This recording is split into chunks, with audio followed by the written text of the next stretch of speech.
제가 여러 차례 우리 필승교회 형제들에게 이야기를 했는데 매년마다 바뀌는 그런 목회 중점을 하는 것이 아니라 제가 적어도 필승교회에서 목회하는 동안에는 이 모토로 목회하고자 한다라고 얘기했습니다. 예수께서 초청하십니다. 오라, 오라, 누구나 다 오라, 예외 없이 다 오라, 이렇게 말씀하십니다. 와서 나에게 와서 너의 짐을 내려놓고 좀 쉬어라 말씀하세요. 참된 안식을 누려라 말씀하세요. 그런데 목적은 그 쉼 자체에 있는 것이 아니라 그 다음에 있는 말씀입니다. 오라 하신 그분께서 충전시킨 이후에 이제 가라 명하십니다. 너의 삶의 자리로 가라 명하십니다. 오라 말씀하셔서 쉬는 이 쉼은요, 주차장에서의 쉼이라기보다도 어찌 보면 주유소 같은 느낌이 들어요. 어떻죠?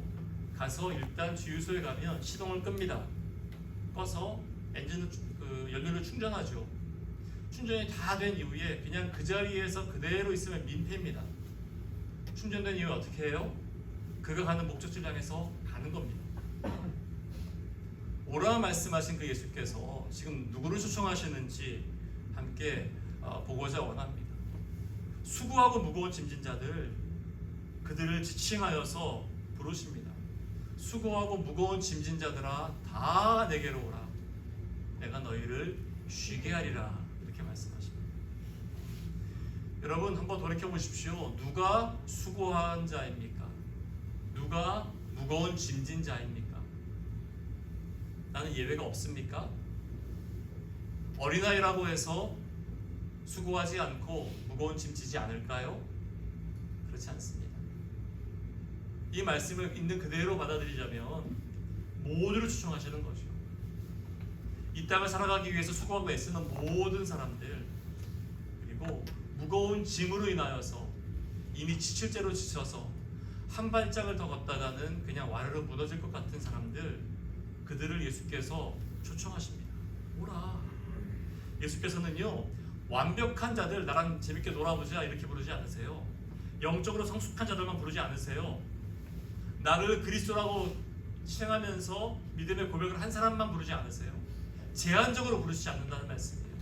수고하고 무거운 짐진 자가 있다면 그가 누가 됐건 괜찮다. 마치 하나님이 계시지 않는 것처럼 살아가는 사람도 괜찮다. 성격이 정말 그야말로 엉망진창이라도 괜찮다. 오라 오라 말씀하십니다. 어떤 죄를 지어도 괜찮다. 짐을 지고 있느냐? 수고하고 있느냐? 다 오라 이렇게 말씀하십니다. 그야말로 모두 다입니다. 군생활 힘든 사람 오라 하십니다.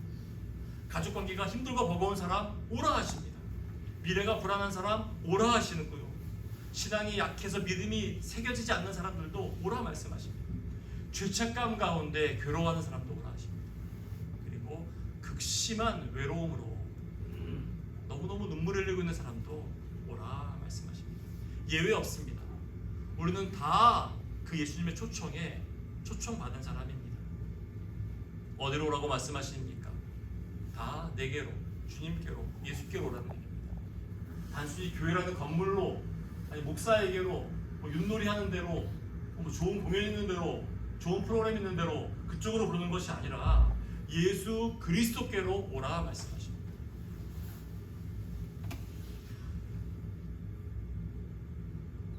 자격은요, 완벽함이 아닙니다.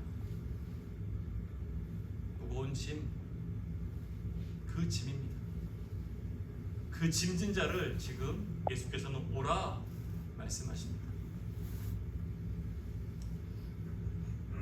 진짜 쉼이란 무엇일까요? 휴가가 쉼일까? 너무너무 바라는 것이긴 하지만 잠을 많이 자는 게 쉼일까? 그저 일과 없이 아무것도 안 하는 게 쉼일까? 예, 그런 것도 일종의 쉼이 될 수 있습니다. 육체를 좀 쉬게 하는 거죠. 막 움직이는 육체를 쉬게 하는 거죠. 필요하고 중요합니다. 하지만 충분치 않습니다. 사람은요, 피지컬적인 몸으로만 구성되는 것이 아닙니다. 세 가지 쉼이 필요할 텐데 육체적인 쉼이 필요합니다. 너무 무리하면 쥐나고요. 너무 무리하면 아킬레스건 같은 게 끊어질 수 있습니다. 또 정신적으로 쉼이 필요합니다. 마음이 좀 평안해야죠. 또 나아가서 영적인 쉼이 필요합니다. 영혼의 안식이 필요하다는 말씀입니다. 형제들, 집에 가서 잠을 많이 잔다 한들 육체는 쉬었지만 왜 여전히 피곤할까? 마음과 영혼이 안 쉬었기 때문입니다. 세상은요, 육체적인 쉼을 줄 수 있습니다. 정신적인 쉼도 어느 정도 줄 수 있습니다. 하지만 영적인 쉼은 예수님만이 주실 수 있습니다. 왜냐하면 우리의 근본적인 문제는 영적인 문제와 연결되어 있기 때문에 그렇습니다.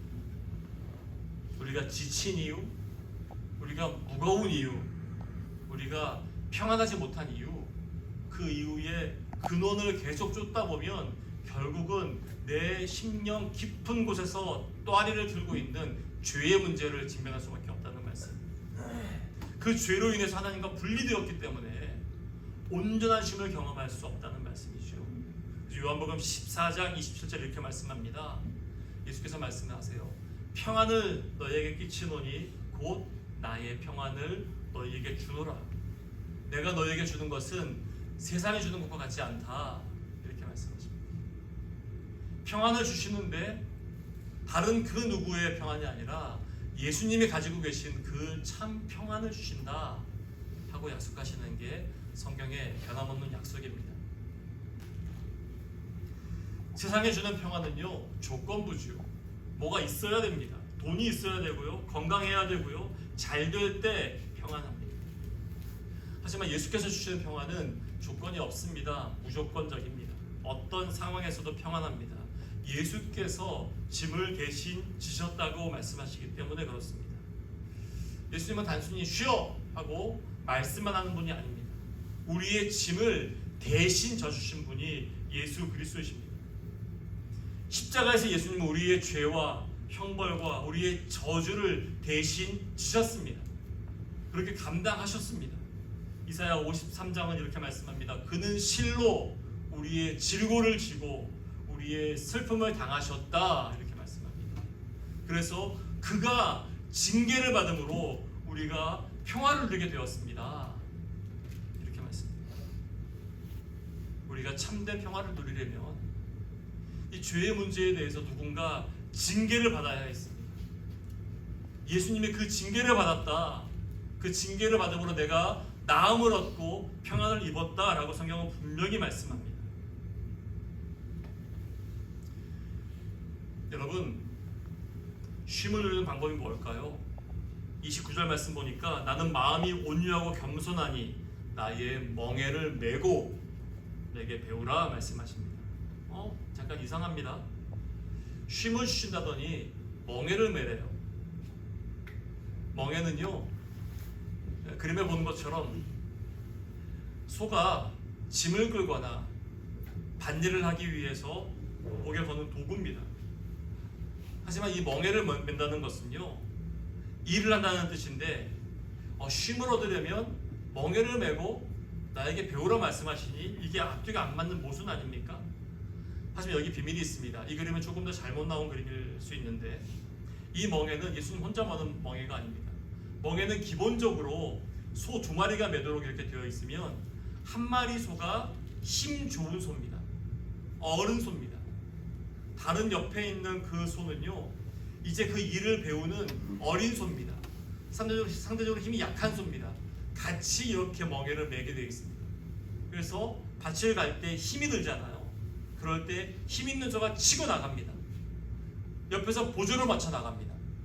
그러면서 밭을 가는 것이고 무거운 짐을 끄는 것이고 하는 것이요. 어린 소는 힘센 소 옆에서 그 일하는 것을 배웁니다.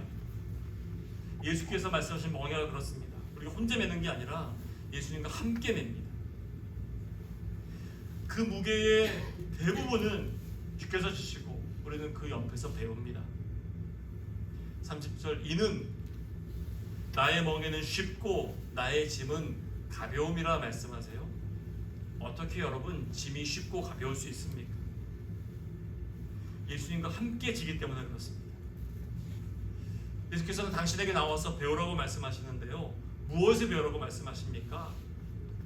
핵심은 이거예요. 나는 마음이 온유하고 겸손하니 내게 나와 내 멍에를 메고 배워. 이렇게 말씀하세요. 온유와 겸손을 배우는 겁니다. 온유함, 강압적이지 않고 부드럽습니다. 자기 주장을 굽히지 않고 강요하지 않습니다. 겸손, 높아지려고 하지 않습니다. 인정받고자 막 에너지 쓰고 힘쓰지 않습니다. 여러분, 정직하게 물어봅시다. 여러분이 참되게 쉬지 못한 이유는 뭘까요? 어쩌면 인정받으려고 막 지나치게 애쓰는 데로부터 시작되지 않습니까? 성공하려는 그 몸부림 가운데 참심이 없는 건 아닙니까? 나와 남을 비교하면서 비교 우위에 내가 섰다라고 그거를 꼭 얻어내야 되기 때문에 그런 걸 참심이 없는 것 아닙니까? 완벽해야 된다고 자기 자신을 지나치게 몰아붙이고 있지 않습니까? 마치 하나님께 사랑받는 사람은 뭔가를 해야 돼 라는 그런 부담감이 여러분에게 작용하지 않습니까? 하지만 그렇지 않습니다. 예수께서는요, 수고하고 무거운 짐진 자들아 다 내게로 오라 말씀하시는데 짐을 다 버려두고 오라는 게 아니라 그냥 있는 모습 그대로 오라고 말씀하십니다. 그대로 와 말씀하십니다. 다시 말하면 나의 이 존재 자체를 받아들이는 분이 우리 주 예수 그리스도인 것을 믿으시기 바랍니다. 내가 뭔가 해야 돼, 내가 증명해야 돼, 내가 반드시 이겨야만 해. 하지만 예수님은 온유하고 겸손하십니다. 예수님께 나와 제대로 배우면 나 역시 온유와 겸손한 사람이 됩니다. 그럴 때 참된 힘을 얻을 수 있습니다. 여러분, 좀 솔직히 말하면 예수님을 믿는다고 해서 갑자기 군생활이 쉬워진다던가 갑자기 내 인생의 모든 문제가 한 큐에 풀린다든가 그렇지 않습니다. 여전히 훈련은 어렵습니다. 예수를 잘 믿어도 여전히 선임은 까칠합니다. 내가 예수를 잘 믿어도 여전히 집은 그립습니다. 내가 예수를 잘 믿어도 여전히 미래는 불안합니다. 외적 상황은 바뀌지 않을 수 있습니다. 하지만 비밀은 여기 있습니다. 내적으로 평안합니다. 빌립보서 4장 6절로 7절입니다. 잘 들어보십시오. 아무것도 염려하지 말고 다만 모든 일에 기도와 간구로 너희 구할 것을 감사함으로 하나님께 아뢰라. 그리하면 모든 지각에 뛰어난 하나님의 평강이 그리스도 예수 안에서 너희 마음과 생각을 지키시리라. 이렇게 말씀하세요. 뭘 지키신다고요? 너희의 마음과 생각을 지키시리라 말씀합니다. 여러분, 근심하는 문제 있습니다. 염려하는 것 있어요. 그런데 그런 것들은요 다 하나같이 너무너무 귀중한 기도의 제목이에요. 내가 염려하고 있는 바로 그 주제, 내가 짜증나는 바로 그 인간, 내가 한 길도 알 수 없는 나의 미래, 이 모든 것들 앞에서 주저하고 넘어지고 낭만하는 것이 아니라 오히려 그것이 나에게 있어서는 너무너무 소중한 하나님의 도우심을 간구할 기도의 제목이 된다는 말씀입니다. 걱정이라는 것이 있으면 그것을 내려놓고 예수님 말씀처럼 모든 지각에 뛰어난 하나님의 평강, 이해할 수 없는 그 평안을 여러분들이 만끽할 수 있길 바랍니다. 상황은 바뀐 게 없을 수 있겠지만 마음은 평안한 게 참 신비합니다. 문제는 그대로 있는데 걱정이 별로 되지 않습니다. 이게 주께서 주시는 쉼입니다. 여러분, 구체적인 적용점이 되겠죠. 매일 아침 여러분들이 가지고 있는 그런 모든 짐들을 내려놓는 겁니다. 걱정이 생길 때마다 즉시 기도하십시오. 그리고 자기 전에 하루를 돌아보면서 감사할 것을 한번 세워보십시오. 날씨, PX에 새로 들어온 과자, 다양한 면에서 감사할 것을 하나하나 구체적으로 세워보시고요. 그리고 무엇보다 옆에 있는 형제들과 그 짐을 나누십시오. 혼자 지지 마십시오. 혹여 옆에 있는 형제가 힘들어하고 버거워하는 게 보인다면 같이 그 사람을 향해서 윽박지르거나 손가락질하지 말고 비아냥거리지 말고 함께 대화하고 함께 세워가는 그러한 형제들이 이 가운데 가득하길 바랍니다. 갈라디아서 6장 2절입니다. 너희가 짐을 서로 지라 그리하여 그리스도의 법을 성취하라 이렇게 말씀합니다. 혼자 지면 버겁습니다. 행군할 때도요. 여러분 분장 때문에 힘들 수 있습니다. 야, 이 짐만 어떻게 없으면 좀 날아갈 것 같은데. 그렇다고 이 군장을 두고 갈 수는 없습니다. 그럴 때 어디선가 누가 다가와서 그 군장을 대신 져줍니다. 그러면 힘낼 수 있습니다. 부축해줍니다. 한 걸음 더 갈 수 있습니다. 바라기는 여러분들이 체력을 좀 더 키우고 마음의 심령을 더 키워서 그런 어려움 가운데 있는 이들의 군장을 대신 짊어져주고, 그리고 내가 연약할 때도 나의 짐을 미안하지만 맡기면서 함께 그 길을 걸어갈 수 있는 형제들이 되기를 진심으로 바랍니다. 여러분, 바라기는 여러분의 인생 속에서 예수 그리스도와 동행함으로 참된 쉼을 경험하는 여러분 한 분 한 분 되기를 주께서 원하십니다. 여러분의 마음과 영혼은 안전합니까? 어떻습니까? 여전히 무겁다면 오늘 예수께로 나오십시오. 수고하고 무거운 짐진 자들아 다 내게로 오라고 예수께서 초청하십니다. 여러분 지금 잠시 눈을 한번 감아봅시다. 여러분이 지고 있는 짐은 무엇입니까? 군생활의 스트레스입니까? 가족에 대한 걱정입니까? 미래에 대한 불안입니까? 여러 풀리지 않는 관계에 대한 어려움입니까? 신앙적인 부담입니까? 내 힘으로 어떻게 할 수 없는 우울감입니까? 무엇보다 여러분의 마음을 빼앗기지 않도록 주께서 함께 하시길 원합니다.